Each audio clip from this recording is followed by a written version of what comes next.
અને ત્યારના અંદર બેસી ગયા છે, હજી મેળ બેઠો નથી. અને હવે અહીંયા વિચાર કરો હાલ વર્તમાનનો. જેવા ગુરુ મહારાજની સમક્ષ બેઠા અને 20 મિનિટે જે ત્રિપુટીનો અને 20 મિનિટે કાંઈ વાયદો, કોઈ મુહૂર્ત, 20 મિનિટે વાયદાની વાત જ નથી. 20 મિનિટે આ વસ્તુ છે. જેમ તરસ લાગી છે, જળ ગ્રહણ કર્યું છે અને એ જળ ગ્રહણ કર્યું અને ગળા હેઠે ઉતાર્યું એટલે બાજુવાળા ભાઈ કહે કે ભાઈ તમારી તરસ ગઈ, તો તમારે કહેવાનું હા. બાજુવાળા કે હજી તમારી તરસ નથી ગઈ, એક ગ્લાસ બીજો પીવો તો જાય. તો શું બાજુવાળા કે એમ કરવાનું?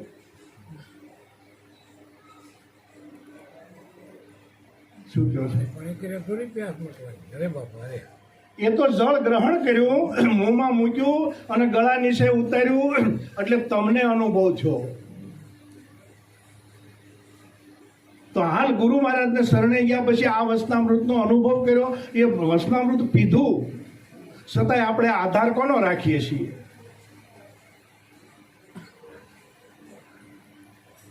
આત્મનિર્ભર બન્યા છે કે બીજાને દોહરે રાસ છે, બીજાને ખંભે માથું વાંકીને માથું ટકાડીને હાલીએ છીએ.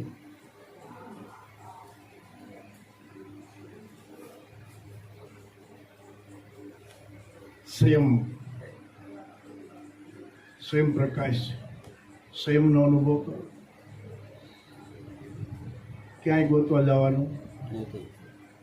જે વ્યવહાર છે એ વ્યવહાર તો જેમ છે એમ કર્યા કરવાનો છે, એમાં કોઈ ના.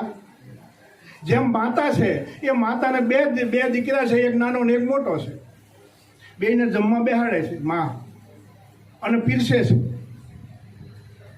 એકને ચાલ્યું આખું ભરી દે છે દૂધનું, એકને અધૂરું રાખે છે, એકને 4 રોટલી મૂકે છે, એકને 2 રોટલી મૂકે છે. તો એનો અર્થ એવું છે કે માને એક દીકરો વાલો છે ને એક વ્યવહાર ભેદ છે, પણ ભાવમાં એમાં જ્ઞાન છે. આવું સમજણમાં લેવાનું વિવેકથી. આવો વિવેક આવશે તો વ્યવહાર પણ મારો તમારો કુશળ બનશે, ધંધો પણ મારો તમારો કુશળ બનશે અને ભક્તિનો માર્ગ પણ કુશળ બનશે અને પોતાની જે મુક્તિનો અનુભવ થાય એ પણ પોતે મુક્ત છે ને છે. જ્ઞાનની અંદર જો વિવેક નહીં હોય, ભક્તિ માર્ગની અંદર જો વિવેક નહીં હોય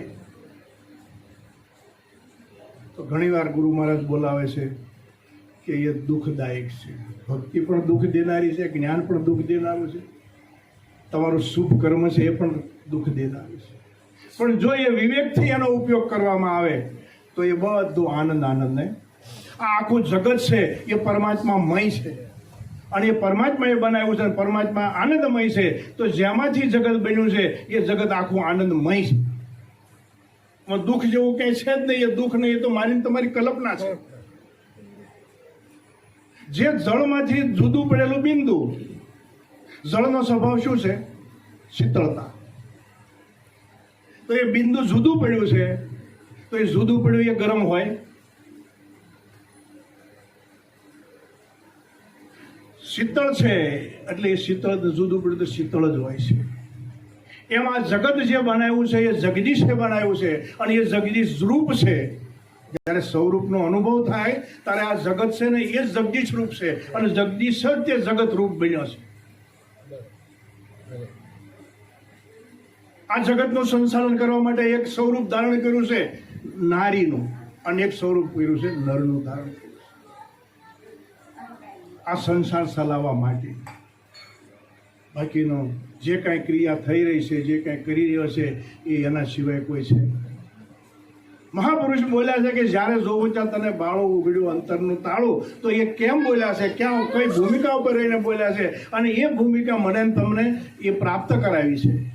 પણ મારી તમારી દ્રષ્ટિ એવી ન બને એટલે સુખે લાગે, દુઃખે લાગે, ભયે લાગે. બીજો જાણીને તું બીતો ફરે છો, પણ એક છતાં બી આ બીજો છે એટલે ભય ઉત્પન્ન થયો છે. અને સ્વયં અનુભવ કરજો. તમને કોઈ પણ જગ્યાએ ભય લાગતો હોય, આ મનુભાઈને તમને ન ભય લાગે, એને ભય લાગે ને ત્યારે એના એ બ્રહ્મ સ્વરૂપમાં જયારે લિંક કરજો, ભય તમને ગમે એનો હામો હશે ને જતો ઈસી મિનિટે નહીં લાગે. સોગા મેલી ફરુત્રી લોકમાં મારો વાંકો ન થાય વાળ. આજે મેં મને ખાલી ગાવા પૂરતું નથી, સાંભળવા પૂરતું નથી, એ પ્રેક્ટિકલ કરવા જેવું છે. કરી જુઓ, એ અનુભવ સ્વયં કરશો ત્યારે આ બાપા નિષ્ઠા થાય, વિશ્વાસ જાગશે, પ્રેમ જાગશે. જ્યાં સુધી સ્વયંને અનુભવ નહીં થાય ત્યાં સુધી પ્રેમ નહીં જાગે અને નિષ્ઠાવાન તમે નહીં બની. અને એ પ્રેમ જાગ્યો. નજર સામે જુઓ, મીરાબાઈ સામે ઝેર આવ્યું તોય, પેલાને ખાંડી નાખ્યો તોય, નાચ બારા કાઢ્યા, જેલમાં પૂર્યા તોય. આ નિષ્ઠા એ પોતાનો સ્વયં અનુભવ છે. અને પ્રેમ ભાવ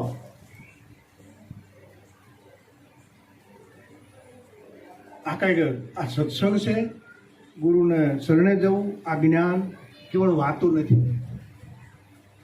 અને આગળ જે ઇતિહાસ બની ગયા એ કઈ વાતું નથી, હાલ વર્તમાનમાં છે એ વાતું નથી, પ્રેક્ટિકલ છે. નરસિંહ મહેતાને નજીક હતા ને આપણે આઘા છે, મીરાબાઈને નજીક હતા ને આપણે આઘા છે. બસ આટલું. મામાનું ઘર કેટલે, બસ આટલું કઈ ગુરુ મહારાજ શરણમાં વાણીને વિરામ આપું છું. આગળ મહાપુરુષોને આપણે સાંભળીએ. બોલો સદગુરુ મહારાજ.